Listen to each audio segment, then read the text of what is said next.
नमस्कार दोस्तों, VP student corner में आप सभी का स्वागत है। दोस्तों, आज का ये वीडियो बहुत समय पहले ही अपलोड कर देना चाहिए था, हमें आपको बहुत पहले अवेलेबल करा देना चाहिए था, लेकिन किसी विशेष परिस्थिति में फंसने के कारण मैं आपको ये वीडियो अपलोड सही समय पर नहीं करा सका। इसके लिए मैं आपसे क्षमा प्रार्थी हूँ और मुझे पूरी उम्मीद है कि आप लोग अपनी तैयारी कर रहे होंगे। इसके पिछले का जितना वीडियो है आप लोग देख रहे होंगे। देखिए, आज का जो टॉपिक है वो हम लोगों का है इलेक्ट्रोमैग्नेटिक इंडक्शन, ठीक है ना। तो देखिए, ये इलेक्ट्रोमैग्नेट जो हम लोग पढ़ रहे थे मैग्नेटिज्म BEE में, उसका ये लास्ट पोर्शन है। इलेक्ट्रोमैग्नेट इंडक्शन है, बहुत छोटा सा पोर्शन है, बहुत छोटा सा चैप्टर, लेकिन बहुत इंपॉर्टेंट है। इसलिए आप लोग इसे बहुत ही ध्यान देकर समझते हुए चलिएगा, ठीक है ना। क्योंकि मैक्सिमम इलेक्ट्रिकल मशीनें जो हैं हम लोगों की AC मशीन हो गया, जैसे कि इंडक्शन मोटर हो गया, ट्रांसफार्मर हो गया, इसी प्रिंसिपल पे कार्य करते हैं। तो आप लोग इसे अच्छे से देखिएगा, नोट्स बनाते चलिएगा, ठीक है ना। देखिए, इलेक्ट्रोमैग्नेटिक इंडक्शन, इलेक्ट्रोमैग्नेट के बारे में हम लोग पहले ही पढ़ चुके हैं। अब हम एक नया वर्ड है इंडक्शन, हम लोग जानते हैं, लेकिन इसी के बारे में हम लोग डीप में पढ़ेंगे कि आखिर ये होता क्या है, ठीक है ना। तो देखिए, हम लोग बेसिक से शुरू करेंगे। जैसा कि हम लोग जानते हैं, किसी भी नए चैप्टर के शुरू करने के पहले हम लोग उसके बेसिक कॉन्सेप्ट के बारे में पढ़ते हैं और बहुत ही बेसिक से चलते हैं, ताकि आपको अच्छे से वह चैप्टर समझ में आ जाए, ठीक है ना। तो यहाँ पर हम लोग शुरू करते हैं दोस्तों इंडक्टर से। किससे? इंडक्टर से, ठीक है ना। तो देखिए, अब इंडक्टर होता क्या है कि देखिए, इंडक्टर किसी कोर पर टाइटली बाउंड वायर होता है। ये कोर फेरोमैग्नेटिक या प्लास्टिक का भी हो सकते हैं। कभी कभी हम एप्लीकेशन के आधार पे कोर के रूप में एयर का भी यूज कर लेते हैं, ठीक है ना। तो देखिए, अब आप लोगों को एक इमेज शो हो रही होगी, वह इंडक्टर का इमेज है, इसी को हम लोग इंडक्टर कहते हैं। अब देखिए, अब दूसरी जो फिगर है वह है विभिन्न प्रकार के इंडक्टर को। आप लोग इसे ध्यान से देखिए और हो सके तो पॉज करके देखिए, ठीक है ना। अब देखिए, अब अगले फिगर जो आप लोग देख रहे होंगे वह है इंडक्टर के कंस्ट्रक्शन का, कि ये जो इंडक्टर बना है हम लोगों का, वह इसका कंस्ट्रक्शन किस प्रकार का होता है, ठीक है ना। अब इसके सिंबल के बारे में बात करें तो air core, iron core, ferrite core या वेरिएबल कोर, विभिन्न प्रकार के जितने भी इंडक्टर के सिंबल होते हैं वह भी बाएं साइड में शो है। देखिए, आप लोग जितने भी प्रकार का नोट्स बनाने लायक पॉइंट है ना, उसे नोट जरूर बनाते जाइएगा, अपने नोट्स में पॉइंट आउट जरूर करते रहिएगा, क्योंकि आप लोग नोट्स देखेंगे तो आपको तुरंत ध्यान में आ जाएगा। और मैं आपको इमेज इसलिए शो करता हूँ ताकि आपका एक जो विजुअल मेमोरी है वो बनी रहे और आपको हमेशा किसी भी मतलब टॉपिक के बारे में अच्छे से जानकारी रहे, ठीक है ना।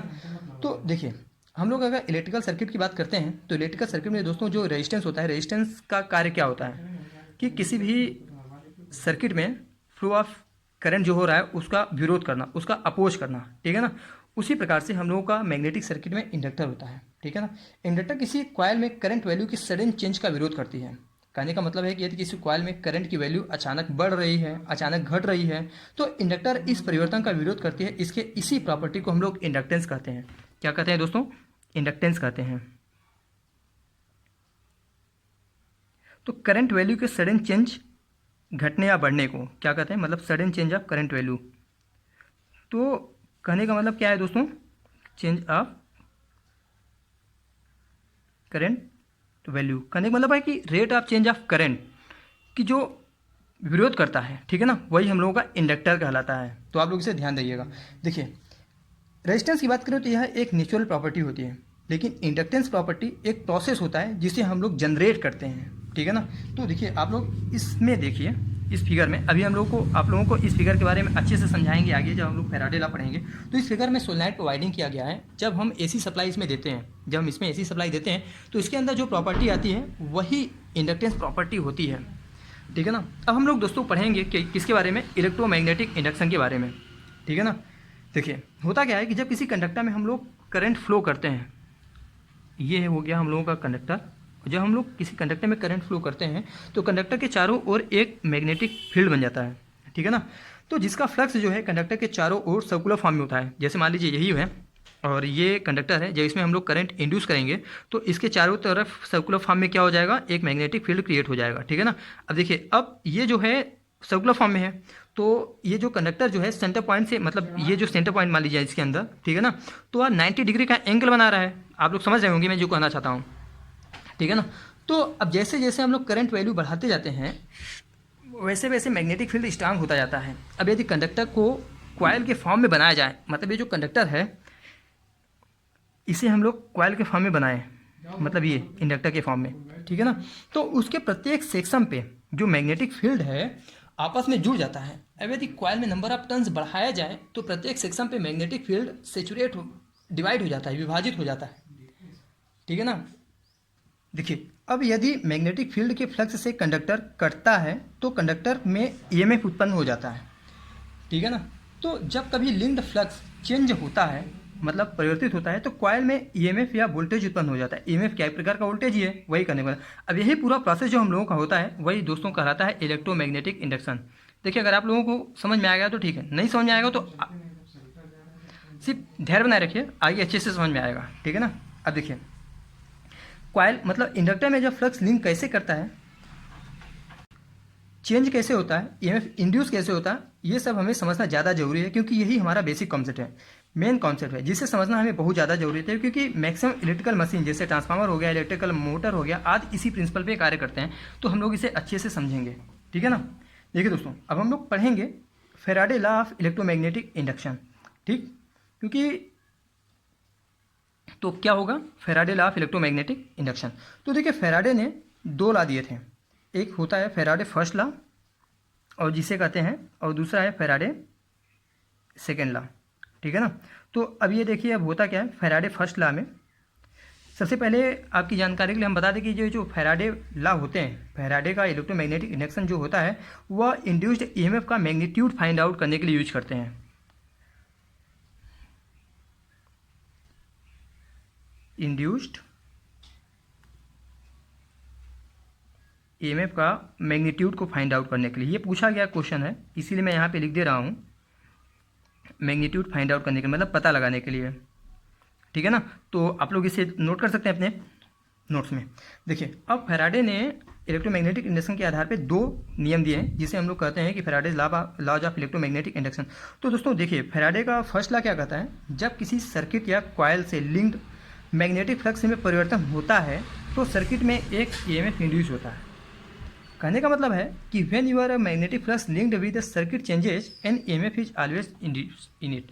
आप लोग फिगर में देख सकते हैं कि किस प्रकार से एक मैग्नेटिक सर्किट है, ठीक है ना, और उसे मैग्नेटिक सर्किट मतलब मैग्नेटिक फील्ड है, और उसमें जब एक कंडक्टर को रखा जाता है तो उसमें एक ईएमएफ इंड्यूस होता है, ठीक है ना। जब कोई कंडक्टर मैग्नेटिक फ्लक्स को काटता है तो उसमें एक ईएमएफ इंड्यूस होता है। यही हम लोगों का क्या है दोस्तों, फैराडे का फर्स्ट लॉ। हम फैराडे के सेकेंड लॉ के बारे में पढ़ते हैं, क्या है फैराडे के सेकेंड लॉ के बारे में। तो देखिए, अब इनका कहना क्या है, देखिए, the magnitude of induced EMF is equal to the rate of change of flux linkage. कहने का मतलब है कि इंड्यूस्ड ईएमएफ का जो मैग्नीट्यूड होता है कॉइल से लिंक्ड फ्लक्स एन फाई के परिवर्तन की दर के समानुपाती होती है। किसके दोस्तों, एन फाई के समानुपाती, ठीक है ना। तो देखिए, कहने का मतलब है कि हम लोगों का E is directly proportional to d N phi by D t, ठीक है ना। इसे समझने से पहले अभी जो स्क्रीन पे इस समय जो एक एनिमेटेड रूप दिखाई दे रहा है, आप लोग उसे कम से कम 10 सेकंड तक जरूर देखिए, उसे समझेंगे तभी आराम से समझ में आ जाएगा कि आखिर ये है क्या। अब आप लोग पहले इसे समझिए, देखिए 10 सेकंड तक।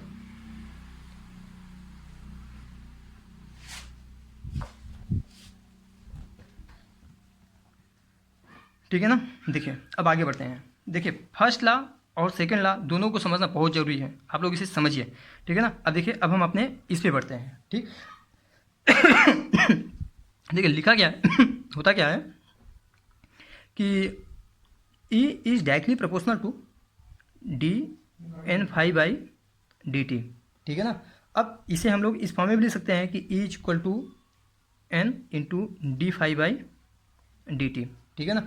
जहाँ पे दोस्तों ये जो n है number of turns of coil है, ठीक है ना, और ये कांस्टेंट क्वांटिटी होती है। और अगर हम d phi by D t की बात करें तो ये changing rate of magnetic flux है, ठीक है ना, मतलब मैग्नेटिक फ्लक्स के परिवर्तित होने की दर है। और अगर हम N d phi by D t की बात करें, इस पूरे की बात करें, तो ये rate of change of linked flux है। क्या है दोस्तों, rate of change of linked flux है, ठीक है ना। देखिए, मैं लिखूंगा नहीं, आप लोग ध्यान दीजिएगा, वॉइस को आगे पीछे करके आप लोग नोट्स बनाते जाइएगा अपने, ठीक है ना। अब लेंज एक महान वैज्ञानिक थे, लेंज द्वारा फैराडे का संशोधित जो रूप है दोस्तों, तो उन्होंने इसका एक मॉडिफाइड फॉर्म दिया जिसे हम लोग n minus N d phi by D t, और यही हम लोगों का कहलाता है कि Faraday law of electromagnetic induction.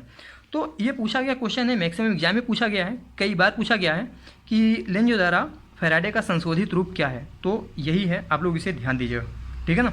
अब देखिए, यहाँ पे जो निगेटिव साइन है मतलब अगर हम इसकी बात करें तो नेगेटिव साइन यह शो करता है कि इंड्यूस्ड ईएमएफ करंट को उस दिशा में रखता है जिसके द्वारा उत्पन्न मैग्नेटिक इफेक्ट अपने उत्पादन के कारणों का विरोध करता है।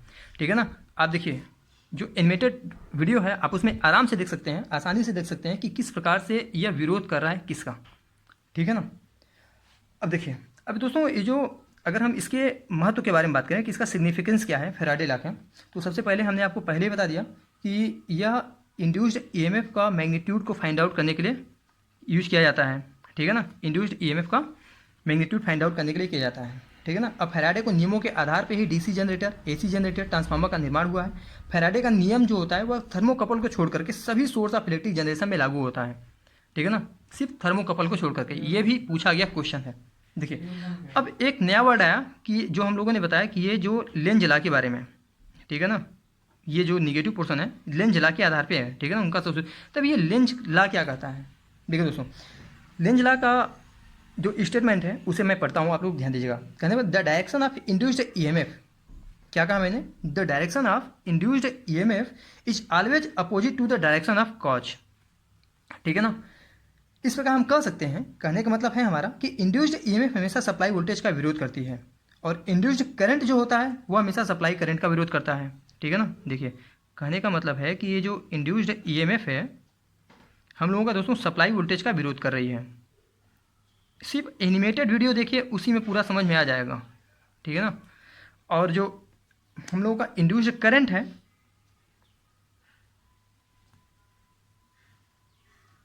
वो हम लोगों का सप्लाई करंट का विरोध कर रही है। ठीक है ना। यही लेंज लॉ है। ठीक है ना। तो यही हम लोगों का क्या है दोस्तों? लेंज लॉ है। देखिए अब लेंज लॉ के सिग्निफिकेंस क्या है, उसका महत्व क्या है? तो लेंज लॉ हम लोग इंड्यूस्ड ईएमएफ का डायरेक्शन फाइंड आउट करने के लिए क्या करते हैं? इंड्यूस्ड ईएमएफ का डायरेक्शन। देखिए दोस्तों ये बहुत महत्वपूर्ण पॉइंट है, हो सकता है मे भी पूछ लिया जाए कि फैराडे लॉ, जो फैराडे का लॉ है वो हम लोग मैग्नीट्यूड को फाइंड आउट करने के लिए यूज करते हैं और लेंज लॉ हम लोग ईएमएफ, इंड्यूस्ड ईएमएफ का डायरेक्शन को फाइंड आउट यूज करने के लिए यूज करते हैं। ठीक है ना। छोटे छोटे पॉइंट है, मैं बार बार इसलिए कर रहा हूँ कि आपको वो याद हो जाए। ठीक है ना। अब देखिए अब लेंज लॉ का प्रयोग जो है, लेंज लॉ का जो कॉन्सेप्ट है दोस्तों वह ऊर्जा संरक्षण के नियम की पुष्टि करता है। कहने का मतलब है कि Lenz law is based on law of conservation of energy. ये पूछा गया क्वेश्चन है और 2 बार तो लगभग एसएससी में पूछा गया है और कई एग्जाम में भी पूछा गया है। ठीक है ना। तो जो लेंज लॉ है किस पे डिपेंड करता है दोस्तों? Law of conservation of energy. मैं यहाँ पे लिख देता हूँ law of conservation of energy, मतलब ऊर्जा संरक्षण के नियम की पुष्टि करता है, ये उस पर डिपेंड करता है। तो आप लोग इसे भी ध्यान रखिएगा। ठीक है ना। सारे पूछे गए क्वेश्चन है। अब हम लोग पढ़ते हैं। देखिए अब होता क्या है कि ये जो इंड्यूस्ड ईएमएफ है जिसके बारे में हम लोग पढ़ रहे हैं, ठीक है ना, इंड्यूस्ड ईएमएफ बार बार यूज कर रहे हैं। अब जो इंड्यूस्ड ईएमएफ है यह इलेक्ट्रोमैग्नेटिक इंडक्शन के द्वारा 2 तरीके से उत्पन्न किया जा सकता है। कितने तरीके से दोस्तों? 2 तरीके से। पहला है डायनामिकली इंड्यूस्ड ईएमएफ और दूसरा तरीके से स्टैटिकली इंड्यूस्ड ईएमएफ। तो देखिए इंड्यूस्ड ईएमएफ को हम लोग 2 तरीके से उत्पन्न कर सकते हैं। सबसे पहला क्या है? डायनेमिकली, मतलब जिसे गतिक रूप से कहते हैं। ठीक है ना। और दूसरा स्टैटिकली।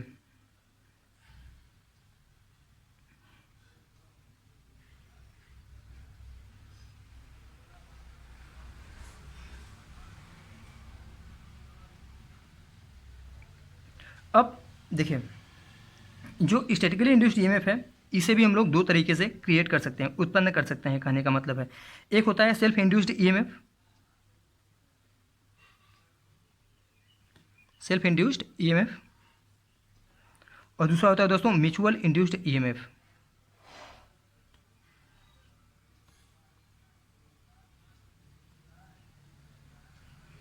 ठीक है ना। देखिए ये जो डायनेमिकली इंड्यूस्ड ईएमएफ है यह जनरेटर में यूज किया जाता है। ठीक है ना। इसका प्रिंसिपल किस में? जनरेटर में यूज किया जाता है। ये पूछा गया क्वेश्चन है। ठीक है ना। अब देखिए अगर हम लोग सेल्फ इंड्यूस की बात करें तो इससे हम लोगों का बनता है सेल्फ इंडक्टेंस और इससे जो बनता है हम लोगों का म्यूचुअल इंडक्टेंस। इसे हम लोग अभी पढ़ेंगे। तो इसका जो मैथमेटिकली रिप्रेजेंटेशन होता है वह इस तरीके से होता है।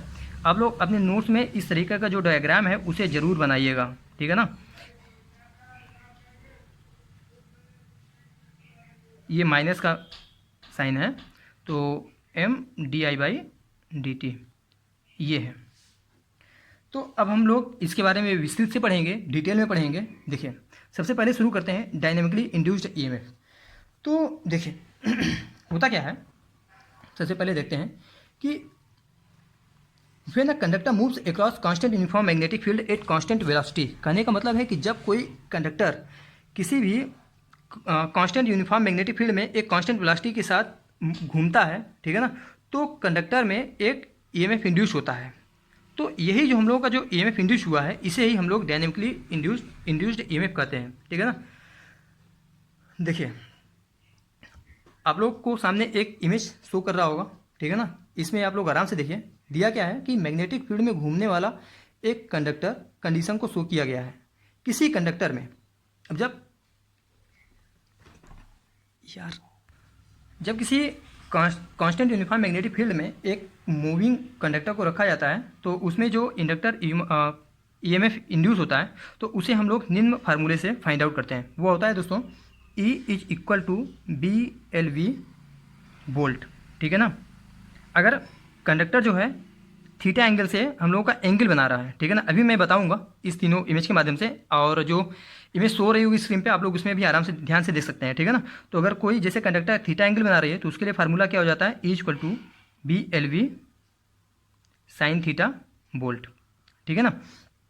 तो देखिए अब यहाँ पे B क्या है दोस्तों, B है हम लोगों का flux density of magnetic field, और जो L है वह कंडक्टर का लेंथ है, और V है वह कंडक्टर की वेलोसिटी है, वॉल्यूम नहीं है, बहुत लोग वॉल्यूम लिख देते हैं, नहीं ये वेलोसिटी है, ठीक है ना। आप लोग ध्यान दीजिएगा। और ये थीटा है तो एंगल है, ठीक है ना। अब देखिए, अब यदि कंडक्टर जो हम लोग का कंडक्टर है मैग्नेटिक फील्ड में थीटा एंगल पे रखा गया है, तो इंड्यूस्ड ईएमएफ क्या होगा दोस्तों, E = BLV sin थीटा। मैंने आपको बताया जैसे थीटा एंगल पे जैसे ये है, ठीक है ना, तो कहीं पे भी रख सकते हैं। जैसे अगर हम इसे राइट एंगल पे रखते हैं, ये कंडक्टर है, यहीं पे रख देते हैं, ठीक है ना। तो अब देखिए ये इसके राइट एंगल पे है, ये कंडक्टर है, तो अब यहाँ पे देखिए मतलब 90 डिग्री पे है, तो यहाँ पे दोस्तों यहाँ क्या हो जाएगा, BLV sin 90 डिग्री। तो sin 90 की वैल्यू हम लोग जानते हैं कि 1 होती है, तो इस प्रकार से हम लोगों के जो ईएमएफ होगा वह क्या हो जाएगा, E = BLV, ठीक है ना। तो अब इसका मतलब क्या हुआ, इसका मतलब ये हुआ कि दोस्तों ये जो कंडक्टर है वह मैक्सिमम लाइन ऑफ फोर्सेज को काट रही है, ठीक है ना। तो इंड्यूस्ड ईएमएफ की वैल्यू जो है वह मैक्सिमम है। ये पूछा गया क्वेश्चन है, बहुत ही इंपॉर्टेंट कॉन्सेप्ट है, इसलिए आप इसे ध्यान दीजिएगा, ठीक है ना। और अगर वहीं पे ये जो हम लोगों का कंडक्टर है, ठीक है ना, अगर इस मैग्नेटिक फील्ड के पैरेलल में रख दिया जाए, मतलब इस तरीके से, तो अब इसमें देखिए ये पैरेलल में है, मतलब क्या है दोस्तों कि थीटा = क्या है, एंगल बना नहीं रहा है, तो थीटा की वैल्यू क्या है हम लोगों की, 0 है। तो इस प्रकार से अगर हम इस फार्मूले में वैल्यू रखेंगे तो E = BLV sin 0 डिग्री, ठीक है ना। तो इसकी sin 0 की वैल्यू दोस्तों हम जानते हैं कि 0 होती है, तो इस प्रकार से पूरी वैल्यू क्या हो जाएगी, BLV × 0, तो E = 0। तो इसका कहने का मतलब ये है कि कंडक्टर जो है मैग्नेटिक फील्ड के पैरेलल मूव कर रहा है, तो कंडक्टर फ्लक्स को काट नहीं रहा है, ठीक है ना। तो इस प्रकार से जो इंड्यूस्ड ईएमएफ की वैल्यू है वह हम लोगों की मिनिमम हो जाएगी, क्या हो जाएगी, मिनिमम, ठीक है ना, थीटा = 0 पे। और अगर जैसे कंडक्टर किसी भी एंगल पर रख दिया जाए, ठीक है ना, तो उसकी वैल्यू मतलब उतना ही, तो अगर हम लोगों को किसी एंगल पर रख दिया जाए तो एक एंगल बनाएगा कंडक्टर और उसकी कुछ एक वैल्यू होगी, ठीक है ना। तो इस प्रकार हम देखते हैं कि जब थीटा = 0 डिग्री है, देखिए यहाँ पे जब थीटा = 0 है, मतलब कोई भी एंगल नहीं बना रहा है, तो E बराबर क्या है दोस्तों, 0 है, मतलब E की वैल्यू क्या है, मिनिमम है, ठीक है ना। और जब हम लोगों का थीटा = 90 डिग्री है, मतलब राइट एंगल पे रखा गया है, तो E बराबर क्या है हम लोगों का, BLV वोल्ट है, ठीक है ना। मतलब जो वैल्यू है इसकी वह मैक्सिमम है। तो ये कई एग्जाम में पूछा जाता है, तो आप लोग इसे ज़रूर ध्यान दीजिएगा इन 2 पॉइंट को, ठीक है ना। अब जो पॉइंट पढ़ने जा रहा हूँ,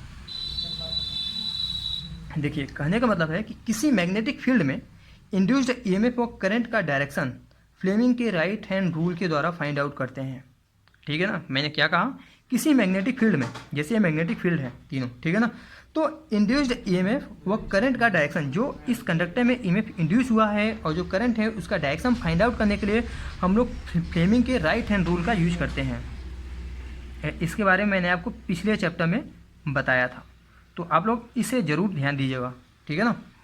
तो फ्लेमिंग राइट हैंड रूल मतलब इंड्यूस्ड ईएमएफ और करंट का डायरेक्शन,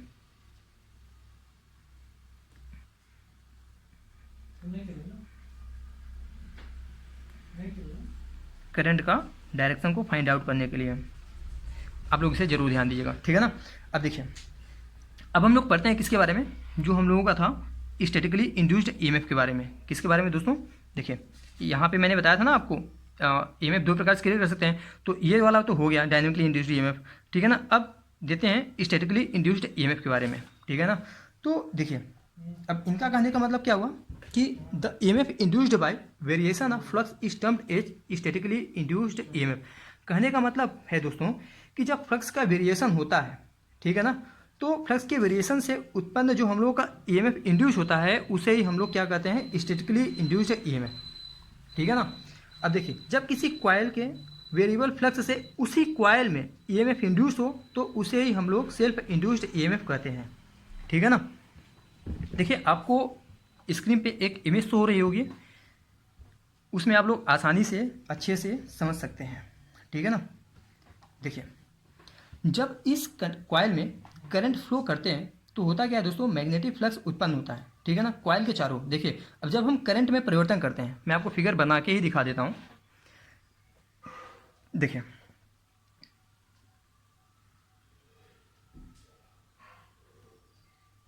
ये हम लोग का कॉइल हो गया, हम यहाँ पे सप्लाई दे रहे हैं, ठीक है ना। और अब यहाँ पे देखिए दोस्तों, जब करंट फ्लो होगी तो एक क्या बनेगा, हम लोगों का फ्लक्स यहाँ पे फ्लो होगी, मैग्नेटिक फील्ड भी क्रिएट होगा, कहने का मतलब वही है, ठीक है ना। तो ये हो गया हम लोगों का दोस्तों फ्लक्स लाइन।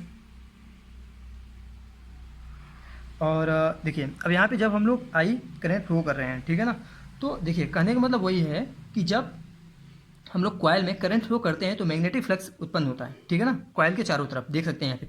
अब जब हम लोग करंट में परिवर्तन करते हैं तो फ्लक्स में भी परिवर्तन होगा। कहने का मतलब है कि जब हम लोग करंट वैल्यू को कुछ परिवर्तन करते हैं, कम या ज़्यादा करते हैं, तो हम लोगों की फ्लक्स वैल्यू भी कम या ज़्यादा होगी, ठीक है ना। अब होता क्या है कि फ्लक्स परिवर्तन के कारण कॉइल में ईएमएफ इंड्यूस हो जाता है, ठीक है ना। फ्लक्स परिवर्तन के कारण कॉइल में ईएमएफ इंड्यूस हो जाता है। तो अब इस इंड्यूस्ड ईएमएफ की दिशा जो होती है वह हम लोग लेंज लॉ के द्वारा फाइंड आउट करते हैं, ठीक है ना। तो अब देखिए, अब इसी से हम लोगों का बनता है क्या दोस्तों, सेल्फ इंडक्टेंस, ठीक है ना। इतना हम लोगों ने पढ़ लिया। अब देखिए, लेंज के नियमानुसार इस इंड्यूस्ड ईएमएफ की दिशा ऐसी होगी जो उत्पादन के कारण का विरोध करता है, हमने आपको कहा था, ठीक है ना।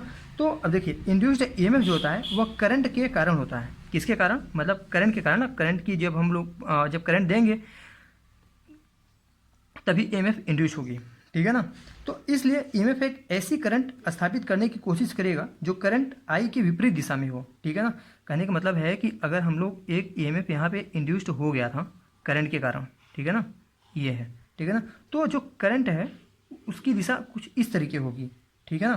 तो ईएमएफ एक ऐसी करंट स्थापित करने की कोशिश करेगी जो करंट आई की विपरीत दिशा में हो। जब करंट बढ़ता है तब स्वयं इंड्यूस्ड ईएमएफ करंट कम करके इसके मूल मान में रखने की कोशिश करता है, ठीक है ना। लेकिन अब देखिए, और देखिए अब यहाँ पे हुई जब करंट बढ़ता है तो जो इंड्यूस्ड ईएमएफ है वह करंट के इसके पहले की वैल्यू में रखने की कोशिश करता है। लेकिन अब दूसरी कंडीशन की बात करते हैं कि यदि करंट कम होता है तो जो ईएमएफ है वह करंट को बढ़ाकर इसे इसके मूल मान में बनाए रखने की कोशिश करता है, ठीक है ना। अब देखिए वहाँ पे, अब यहाँ पे दोनों कंडीशन में करंट बढ़ रहा है, ठीक है ना, तो इंड्यूस्ड ईएमएफ इसके करंट के पहले वैल्यू को बनाने रखने की कोशिश कर रहा है, ठीक है ना। और अगर करंट हम लोगों को घट रहा है तो भी जो इंड्यूस्ड ईएमएफ है वह इसके पहले की वैल्यू में बनाने की रखने की कोशिश करता है, ठीक है ना। अब यहाँ पे हम देख रहे हैं कि करंट के किसी भी बदलाव का कॉइल द्वारा विरोध किया जाता है, ठीक है ना, क्योंकि इंडक्टर का ही कार्य ही होता है कि rate of change of current, मतलब करंट में परिवर्तन की दर का जो होता है, परिवर्तन होता है, उसका विरोध करना, ठीक है ना। तो अब देखिए, अब इतना हम लोगों ने पढ़ लिया। अब देखिए, अब magnitude of self induced EMF के बारे में हम लोग जानेंगे कि जो सेल्फ इंड्यूस्ड ईएमएफ है ये डेरिवेशन है छोटा सा, इसके मैग्नीट्यूड को हम लोग फाइंड आउट करेंगे, मतलब फार्मूला कर सकते हैं, ठीक है ना। तो देखिए, फैराडे के सेकेंड लॉ के अनुसार क्या होता है, हमने अभी पढ़ा था कि induced EMF E is equal to -N dφ/dt। अब आप लोग ये ध्यान दीजिए कि यहाँ पे माइनस क्यों लगा है, d phi by D t क्या होता है, एन क्या होता है और पूरा क्या होता है, ठीक है ना। मैंने आपको बताया, चलिए एक बार फिर से बता देता हूँ आपके सिर्फ रिवीजन के लिए। देखिए दोस्तों, यहाँ पे एन क्या है, number of turns of coils है, ठीक है ना। और d phi by D t की बात करें तो ये वाला टर्म क्या है, ये है changing rate of magnetic flux, मतलब जो मैग्नेटिक फ्लक्स है उसके परिवर्तित होने की दर है। और अगर हम पूरे टर्म की बात करें, मतलब ये N d phi by D t की बात करें, तो यह लिंक्ड फ्लक्स के चेंज होने की दर है, ठीक है ना, मतलब rate of change of linked flux, ठीक है ना। तो इसे आप लोग जरूर ध्यान दीजिएगा। अब होता क्या है कि यहाँ पे निगेटिव साइन जो है वह ईएमएफ की उस डायरेक्शन को शो कर रहा है जो करंट चेंजिंग का विरोध कर रहा है, जिसके कारण यह उपस्थित है, ठीक है ना। तो देखिए, अब हम कह सकते हैं कि rate of change of flux, मतलब जो फ्लक्स परिवर्तन की दर है, ठीक है ना, वह दोस्तों phi upon I into rate of change of current के बराबर है। अब इसे कैसे है आप लोग समझ गए होंगे, ये कैसे है, नहीं तो मैं बता रहा हूँ।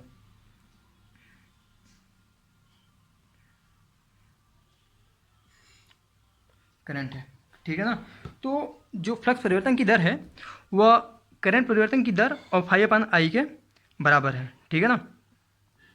तो देखिए, अब इस सर्किट के माध्यम से यही पूरा है। यहाँ पे जब हम करंट आई फ्लो कर रहे हैं, ठीक है ना, तो यहाँ पे दोस्तों ये फाई है, ठीक है ना, और ये आई की वैल्यू है। तो इसकी और इसकी वैल्यू तो पहले वाली सेम है, ठीक है ना, मतलब जो ईएमएफ है वह इसे बनाने की कोशिश कर रहा है। अब इसमें जो इसकी वजह से जो मतलब चेंज हो रहा है, जो प्रोसेस होता है वही ये है, तो चीज़ें हैं, ठीक है ना। तो अब देखिए, अब हो क्या रहा है अब आगे पे, तो हम लोग इसे इस तरीके से भी लिख सकते हैं कि D phi by D T, मतलब rate of change of flux जो है वह फाई अपान आई। अब इसे हम लोग इस तरीके लिख सकते हैं कि rate of change of current D I by D t, ठीक है ना, मतलब समय के परिप्रेक्ष्य में करंट कितना बदल रहा है। अब इसे ही हम लोग इस तरीके से भी लिख सकते हैं कि E equal to minus N into phi upon I into d I by D T. मतलब मैंने देखा है कि तमाम जो डिप्लोमा वाले स्टूडेंट्स हैं उसमें डेरिवेशन आता है, इसलिए मैं इतना करा रहा हूँ, नहीं तो डायरेक्ट फार्मूला बता देता, ये सब बताने की बहुत ज़्यादा जरूरत नहीं थी, लेकिन आपको समझ में आ जाए इससे, यही मेरी कोशिश है, ठीक है ना। तो अब देखिए, E equal to minus N into phi by I into d I by D t, ठीक है ना। तो इसे हम लोग इस तरीके से भी लिख सकते हैं दोस्तों कि E equal to minus N phi upon I, ठीक है ना, D I by D T. तो अब देखिए, अब ये जो है ये वाला पोर्शन हम लोगों का N phi by I T, इसी को हम लोग कहते हैं कि फैक्टर ऑफ सेल्फ इंडक्टेंस, मतलब ये जो इसे हम लोग एल से डिनोट करते हैं, इसे ही हम लोग कहते हैं कि फैक्टर ऑफ सेल्फ इंडक्टेंस, ठीक है ना। और मैक्सिमम क्वेश्चन दोस्तों अभी तक जो था वो थ्योरेटिकल था, लेकिन मैक्सिमम क्वेश्चन जितना अभी हमने बताया यहाँ से, ठीक है ना, इस फार्मूले से पूछा जाता है और इससे पूछा जाता है। अभी इस पर ही बहुत घुमा घुमा को क्वेश्चन पूछता है, मैं आपको वो भी बताऊंगा, ठीक है ना। तो इस प्रकार से हम कह सकते हैं कि सेल्फ इंडक्टेंस बराबर क्या होता है, जिसे हम लोग एल से डिनोट करते हैं, और एन फाई बाई आई होता है, इसकी जो यूनिट होती है वह हेनरी होती है। लेकिन कैसे, पहले यहाँ पे देखें कि अब देखिए, अब यहाँ क्या है, एन, एन क्या है दोस्तों, टर्न होता है ना, तो टर्न, और फाई का होता है वेबर, और आई की यूनिट क्या होगी, एम्पियर। तो इस प्रकार से कह सकते हैं कि टर्न वेबर पर एम्पियर करिए, या फिर नॉर्मली मतलब जो हम लोग होते हैं वेबर टर्न पर एम्पियर हो जाता है, ठीक है ना, इसे ही हम लोग क्या कहते हैं, हेनरी। तो ये कई बार एग्जाम में ऑब्जेक्टिव टाइप का दे देता है कि हेनरी किसके इक्वल होता है, तो आप लोग ये ध्यान रखिएगा, वेबर टर्न पर एम्पियर के इक्विवेलेंट होता है, ठीक है ना। तो देखिए, एक बार क्वेश्चन पूछा गया था कि इंडक्टेंस जो होता है वह किसके बराबर होता है। कहने का मतलब है कि फ्लक्स लिंकेज पर एम्पियर और परमिबिलिटी पर डिपेंड करता है। ये जो हम लोगों का इंडक्टेंस है, ठीक है ना, वह देखिए, कॉइल का इंडक्टेंस एल जो है वह फ्लक्स लिंकेज पर एम्पियर, ये जो है ना फ्लक्स लिंकेज पर एम्पियर, यहाँ पे आप लोग देख सकते हैं कुछ है नहीं, फ्लक्स लिंकेज पर ये तो मैंने बना ही दिया, लिख दिया, एम्पियर, और जो होता है कॉइल की परमिबिलिटी पर डिपेंड करता है। ये पूछा गया क्वेश्चन है, एसएससी में 2 बार पूछा जा चुका है, यूपीटीपीएससी में 1 बार और यूपीपीसीएल में भी 1 बार पूछा जा चुका है, ठीक है ना। तो आप लोग इसे ध्यान दीजिएगा एक बार। और दूसरे तरीके से किसी दूसरे एग्जाम, एक कोई स्टेट एग्जाम था उसमें पूछा गया था कि जो इंडक्टेंस होता है, ठीक है ना, बस इंडक्टेंस पूछा था और बस यूँ ही लिख दिया था इंडक्टेंस बराबर क्या होता है। तो दोस्तों वो भी यही है, सेम चीज़ें पूछा गया था, लिंकेज फ्लक्स अपान करंट। अब जिसे पता है हुआ तो बाय द वे ठीक है, जिसे नहीं पता है बस बनाए फार्मूले अपने से। तो आप लोग इसे ज़रूर ध्यान दीजिएगा, एक ये वाला पॉइंट और एक ये वाला पॉइंट, और ये मतलब जितना भी अभी मैंने बताया टोटल को ध्यान दीजिएगा, ठीक है ना। अब देखिए, अब आगे बढ़ते हैं। यहाँ तो ये वाला यहाँ पे ठीक है। अब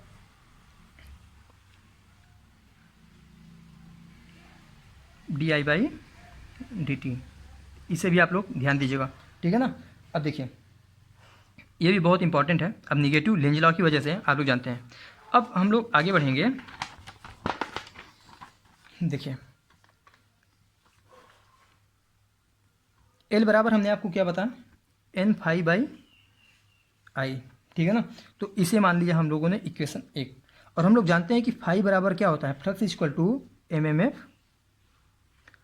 अपान रिलक्टेंस होता है, ठीक है ना।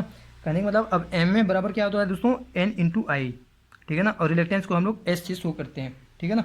तो इस प्रकार से अगर हम लोग इसकी वैल्यू जो फाई है, फाई की वैल्यू अगर हम लोग इक्वेशन 1 में रखें तो क्या हम लोगों को मिलता है, देखिए N=N, अब N/I अपान S, और ये तो बाय द वे I है ही, तो इससे हम लोग इसे काट देंगे तो हम लोग एक नया जो रिलेशनशिप वह निकल कर आता है L² अपान S, ठीक है ना। देखिए L=N²/S, इसे भी आप लोग ध्यान दीजिएगा, और इसकी यूनिट है हेनरी, ठीक है ना। तो इसे हम लोग सेकेंड इक्वेशन मान लेते हैं। अब देखिए, अब S बराबर रिलेक्टेंस बराबर क्या होता है, रिलेक्टेंस क्या होता है दोस्तों, flow of flux, reluctance opposes the flow of flux, ठीक है ना, इन मैग्नेटिक सर्किट। जैसे हम लोगों का इलेक्ट्रिकल सर्किट में क्या होता है, रेजिस्टेंस, ठीक है ना।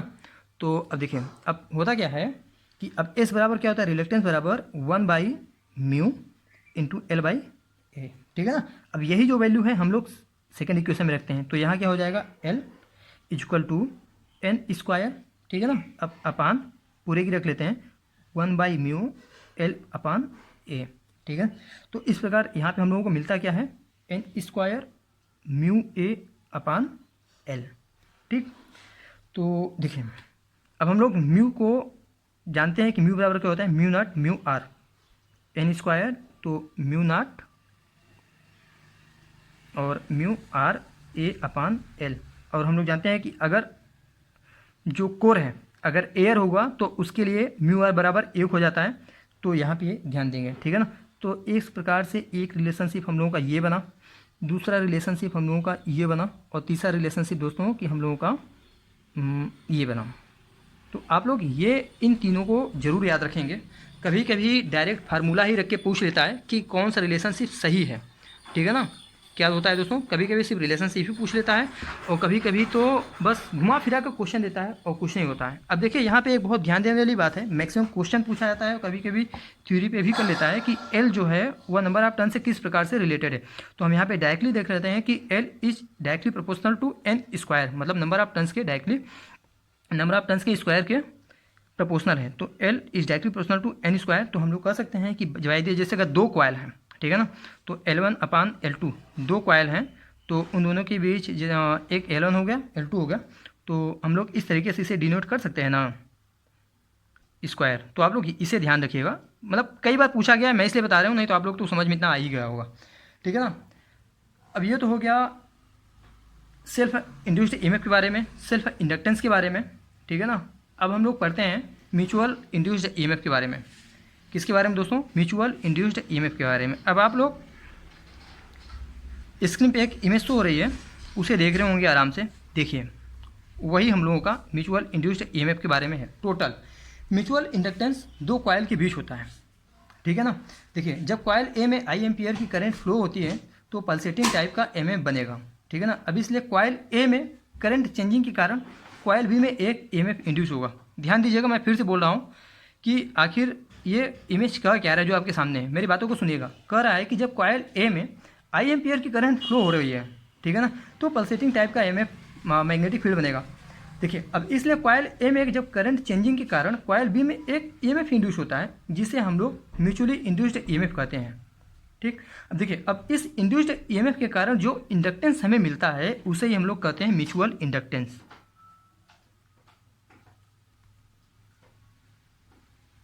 ठीक है ना। अब देखिए जिसे हम लोग ई एम इक्वल टू होता क्या है, एम डी आई 1/dt। इसका कहने का मतलब है कि ये जो है कि करंट आई के कारण हो रहा है, ठीक है ना, मतलब कॉयल ए के कारण। अब देखिए अब म्यूचुअल इंडक्टेंस ये हो गया। अब देखिए अब m बराबर होता क्या है, mutual inductance m equal to N∅2/I1, ठीक है ना। कहने का मतलब है कि कॉयल ए के करंट मतलब जो I1 है उसके कारण जो कॉयल बी में जो फ्लक्स है वह φ2, वह उसे ध्यान दीजिएगा, ठीक है ना।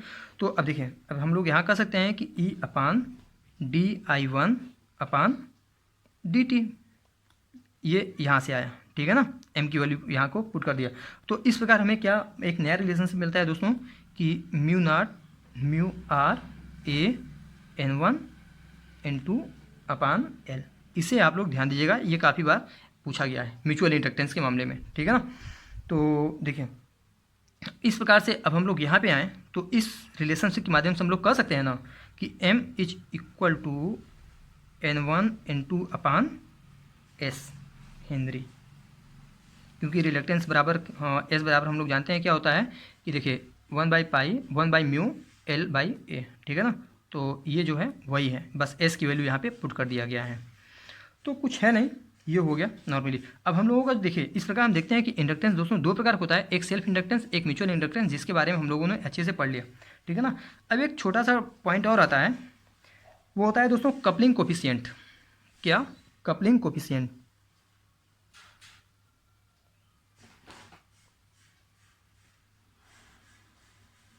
जिसे हम लोग स्मॉल के से डिनोट करते हैं, ठीक है ना। अब देखिए कपलिंग कोफिशिएंट क्या होता है, एक कॉइल में करंट द्वारा प्रोड्यूस मैग्नेटिक फ्लक्स का वह भाग जो दूसरे कॉइल के साथ लिंक करता है वही हम लोगों को कपलिंग कोफिशिएंट कहलाता है। देखिए जो हम लोगों ने म्यूचुअल इंड्यूस्ड ईएमएफ में पढ़ा, अभी जो दो कॉइल थे उसमें कॉइल ए के, ठीक है ना, उसमें कॉइल ए के करंट जो था, ठीक है ना, करंट द्वारा प्रोड्यूस मैग्नेटिक फ्लक्स का वह भाग मतलब कॉइल बी में जो φ2 है, ठीक है ना, दूसरे कॉइल के साथ जब लिंक करता है तो वही कपलिंग कोफिशिएंट कराता है। कहने का मतलब है कि कपलिंग कोफिशिएंट से हमें यह पता चलता है कि एक कॉइल का कितना फ्लक्स दूसरे कॉइल से लिंक करता है, ठीक है ना। तो देखिए इससे मैक्सिमम क्वेश्चन एग्जाम में पूछे जाते हैं, मैं आपको सभी बता देता हूँ। देखिए कपलिंग कोफिशिएंट के बराबर क्या होता है दोस्तों, M/L1/N2, ठीक है ना। यहाँ पे म्यूचुअल इंडक्शन है M, और जो L है वह कॉइल 1 का इंडक्टेंस है, और कॉइल जो L2 है वह कॉइल 2 का इंडक्टेंस है। तो आप लोग इसे ध्यान रखिएगा, हर एग्जाम में लगभग जेई के एक क्वेश्चन जरूर पूछता है इससे, ठीक है ना। अब देखिए अब यहाँ पे हम लोग इसे इस तरीके भी लिख सकते हैं कि M इक्वल टू के L1 इंटू L2, ठीक है ना। अब देखिए एक क्वेश्चन पूछा गया था कि यदि म्यूचुअल इंडक्टेंस की वैल्यू बढ़ रही है तो कपलिंग कोफिशिएंट की वैल्यू क्या होगी। अब हम लोग यहाँ पे डायरेक्ट देख रहे हैं कि अगर म्यूचुअल इंडक्टेंस की वैल्यू बढ़ रही है तो कपलिंग कोफिशिएंट की वैल्यू भी बढ़ेगी, ठीक है ना। तो देखिए दोस्तों के की वैल्यू जो होता है हमेशा एक से कम और एक के बराबर होती है। एक ये पॉइंट था, एक ये पॉइंट था और एक ये है, तो के की वैल्यू जो होती है वो हमेशा एक से कम और उसके बराबर होती है। आप लोग इसे भी ध्यान रखिएगा, ये भी कई एग्जाम में पूछा जा चुका है, ठीक है ना। अब के की जो वैल्यू होती है वह होती है इसकी वैलिड वैल्यू होती है 0.9। कितनी दोस्तों, 0.9। और अगर हम लोग इसकी मैक्सिमम वैल्यू पूछें तो इसकी मैक्सिमम वैल्यू जो होती है वह 1 होती है। ये सारे पूछे गए क्वेश्चन है, मैं आपको बता रहा हूँ, ठीक है ना। और यूनिटी कपल्ड कॉइल के लिए, यूनिटी कपल्ड कॉइल के लिए के बराबर 1 होता है दोस्तों, ठीक है ना। तो आप लोग ये जरूर ध्यान रखिएगा, बस इतना याद रखेंगे तब भी कोई बात नहीं है। लेकिन जो कभी के न्यूमेरिकल जो देते हैं इस फार्मूले पे होता है, और थ्योरेटिकल तो इतना ही आपके लिए काफ़ी है, ठीक है ना। तो यहाँ पे एक और क्वेश्चन मतलब पूछा गया था, हालांकि सिर्फ ये एक ही बार पूछा गया है लेकिन फिर भी आपकी जानकारी के लिए होना चाहिए, और ये ए के एग्ज़ाम में पूछा गया था, ठीक है ना। बस काफ़ी ऑप्शन दे दिया गया था, रिलेशनशिप पूछा था, तो ये वाला सही होगा, ठीक है ना। तो मतलब कहने का मतलब जो म्यूचुअल इंडक्टेंस है वह दोनों कॉइल के इंडक्टेंस के गुणनफल के बराबर और बराबर होगा और इनसे छोटा होगा, ठीक है ना। तो दोस्तों इतना हो गया। अब देखिए अब बात करते हैं इंडक्टेंस के कनेक्शन की, मतलब जब वो सीरीज में कनेक्ट होता है तो उसके क्या होता है, और जब पैरेलल में कनेक्ट होता है तो उसकी वैल्यू कितना होती है, ठीक है ना। अगर इंडक्टेंस दोस्तों देखिए जब सीरीज में कनेक्ट है, ठीक है ना, सीरीज में कनेक्टेड है। तो कहने का मतलब है इस तरीके से, और ये इसकी वैल्यू 1 हो गई और इसकी वैल्यू 2 हो गई, ठीक है ना। तो इक्विवेलेंट जो इंडक्टेंस होगा, देखिए यहाँ पे एक म्यूचुअल इंडक्टेंस भी होगा इन दोनों के बीच में, ठीक है ना। तो इक्विवेलेंट इंडक्टेंस होगा L1 plus L2 plus 2M, ठीक है ना। वो तो अब यूनिट आप लोग लिख ही देंगे, हेनरी। देखिए अब ये कब होता है, मतलब ये वाला फार्मूला जब फ्लक्स एक दूसरे को असिस्ट कर रहे हैं, ठीक है ना, when flux assist each other, सहयोग कर रहे हैं। और अगर वहीं पे अगर फ्लक्स अपोज करेंगे तो क्या होगा दोस्तों, एल इक्विवेलेंट बराबर हो जाएगा L1 plus L2 minus 2M, ठीक है ना। तो फ्लक्स अपोजेज ईच अदर, आप लोग इसे ध्यान दीजिएगा, ठीक है ना। तो एक फार्मूला ये हो गया। तो अब इसका कहने का मतलब क्या हुआ कि when flux assist each other, तो उसका फार्मूला ये हो गया, मैक्सिमम न्यूमेरिकल जो होते हैं इसे पूछे जाते हैं। तो देखिए ये क्वेश्चन पूछा गया था कि जो इंडक्टेंस है, ठीक है ना, दो कॉयल है L1 और L2, तो इनका जो रिजल्टेंट इंडक्टेंस है कब मैक्सिमम होगी उनकी वैल्यू, ठीक है ना। जो रिजल्टेंट इंडक्शन की वैल्यू है वह मैक्सिमम कब होगी। तो दोस्तों अगर दो कॉयल हैं तो उनकी रिजल्टेंट इंडक्शन की वैल्यू मैक्सिमम तब होगी जब वो दोनों फ्लक्स एक दूसरे को असिस्ट कर रहे हो, ठीक है ना। अब रिजल्टेंट इंडक्टेंस की वैल्यू कब होगी, तो जब वे दोनों फ्लक्स अगर अपोज करा एक दूसरे से, तो रिजल्टेंट इंडक्टेंस की वैल्यू कम से कम होगी, ठीक है ना। तो आप लोग इसे ध्यान रखिएगा। अब दूसरा बनता है अगर इंडक्टेंस पैरेलल में कनेक्टेड है तो, ठीक है ना, इंडक्टेंस पैरेलल में कनेक्टेड है तो वहाँ पे एल इक्विवेलेंट क्या हो जाएगा दोस्तों, एल इक्विवेलेंट बराबर L1 L2 अपान L1 प्लस L2, ठीक है ना। अब इसी में हम लोग M स्क्वायर और माइनस 2M, ये अलग अलग आपको मैंने इसलिए थोड़ी बताया कि क्यों याद करने का तरीका आपको बहुत सिंपल है, ठीक है ना। अब ये वही है जब फ्लक्स असिस्ट करेगा एक दूसरे से, ठीक है ना, और अगर वहीं पे फ्लक्स एक दूसरे से अपोज कर रहा है तो क्या होगा, L1 L2 अपान L1 प्लस L2, कुछ नहीं है दोस्तों, बस नीचे जो है आपका प्लस हो जाएगा, ठीक है ना। तो देखिए इलेक्ट्रोमैग्नेटिक इंडक्शन से मैक्सिमम जो बेसिक कॉन्सेप्ट थे वह पूरा हो गया है, और जो क्वेश्चन पूछे जाते हैं एग्जाम में वो भी मैंने आपको पूरा बताने की कोशिश की है। कुछ और क्वेश्चन है लेकिन घुमा फिरा कर बस इतने पे ही देता है। अगर आप इस वीडियो से कोई अच्छे तरीके से समझ जाएंगे और नोट्स बनाएंगे तो आपके मैक्सिमम क्वेश्चन इससे हो सकते हैं। मैं ऐसा करता हूँ कि आपको आज का वीडियो पसंद आया होगा। अब हम लोग अगले वीडियो में, यानी कि कल जो मैं वीडियो अपलोड करूँगा उसमें चैप्टर 6 इलेक्ट्रोमैग्नेटिक इंडक्शन के जितने भी ऑब्जेक्टिव हैं, न्यूमेरिकल हैं, उसे हम लोग सॉल्व करेंगे, और उसके बाद हम लोग शुरू करेंगे बैटरी, उसके बाद एसी फंडामेंटल। तो दोस्तों अगर आपको ये वीडियो आज का पसंद आया है तो चैनल को लाइक कीजिएगा, सब्सक्राइब कीजिएगा और शेयर जरूर कीजिएगा, और अपने उन दोस्तों को भी ज़्यादा से ज़्यादा शेयर कीजिएगा जो इस समय डबल से जूनियर इंजीनियर की तैयारी कर रहे हैं या फिर अपनी इलेक्ट्रिकल इंजीनियरिंग की पढ़ाई कर रहे हैं, ठीक है ना। देखिए एक बात और है, आप लोग कमेंट जरूर किया करिए कि आपको वीडियो कैसा लगा, या अगर बाय द वे अगर कोई पॉइंट नहीं समझ में आ रहा है तो क्वेश्चन कर सकते हैं, मैं उसका आपको रिप्लाई जरूर दूंगा। मिलते हैं अगले वीडियो में, तब तक के लिए जय हिंद।